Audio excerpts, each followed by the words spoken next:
Em terceiro lugar, o propósito da lei é condenar o pecado.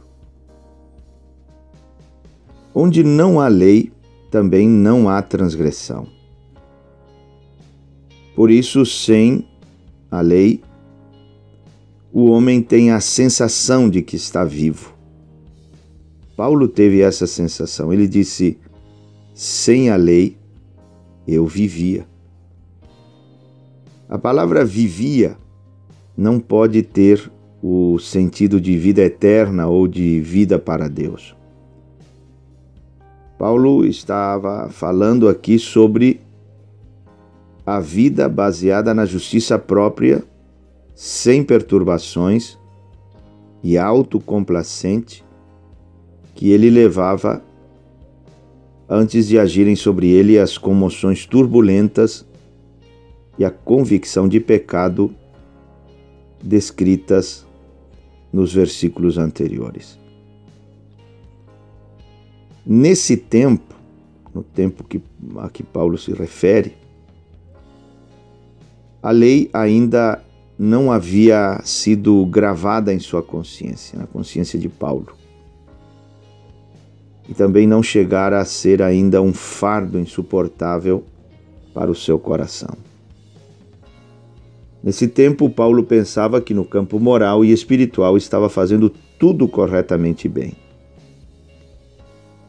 Porém, quando o preceito chega, o pecado revive e o homem morre. O propósito da lei não é matar, mas dar vida. Contudo, aquilo que era destinado a nos dar vida, nos matou. Porque o pecado, prevalecendo-se do mandamento, pelo mesmo mandamento, nos enganou e nos matou. Assim, o propósito da lei não é apenas revelar e despertar o pecado, mas também condená-lo. Essa palavra enganou, que o mandamento, pelo mandamento o pecado nos enganou e nos matou, essa palavra enganou que Paulo usa em Romanos 7, é a mesma que ele usa em 2 Coríntios 11:3. A serpente enganou Eva.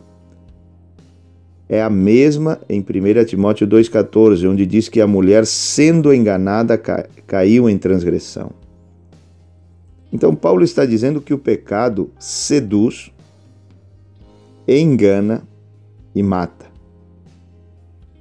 E o engano do pecado, preste atenção, pode ser visto sob 3 aspectos.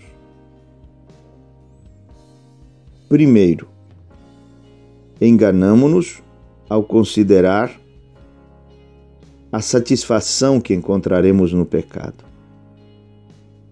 O pecado pode ser doce ao paladar, mas é amargo no estômago. É um embusteiro,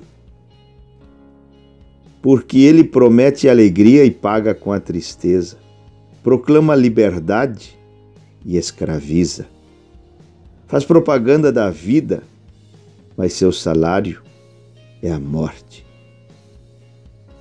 Em segundo lugar, enganamo-nos ao considerar a desculpa que podemos dar por ele. Não existe a maneira certa de fazer o errado. Todo homem pensa que pode estadear sua defesa por ter praticado este ou aquele pecado, mas toda escusa do pecado torna-se nula sob o escrutínio de Deus. Deus sabe tudo, é onisciente, conhece tudo, intenções do coração, tudo. E em terceiro lugar, enganamo-nos ao considerar a probabilidade de escapar das consequências do pecado. Ninguém peca sem a esperança de que sairá ileso das consequências do pecado. A realidade inegável, porém, é que cedo ou tarde o nosso pecado nos achará. Quando um criminoso é apanhado no flagrante de seu delito, a lei exige que ele pague por seu crime. Ele é preso e a lei o condena. Esse transgressor, porém, não pode culpar a lei de ser responsável pelos seus problemas. Ele está preso por causa de seu crime, não por causa da lei. A lei está livre de qualquer culpa. O que quero dizer com isto? O vilão da história é o pecado.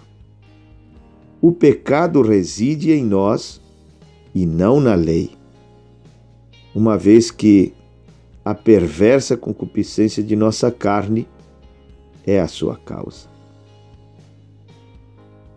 É certo que a lei expõe, provoca e condena o pecado, mas não é responsável por nossos pecados nem por nossa morte. Assim, a lei não pode salvar-nos, porque não podemos cumpri-la, e não podemos cumpri-la por causa do pecado que habita em nós.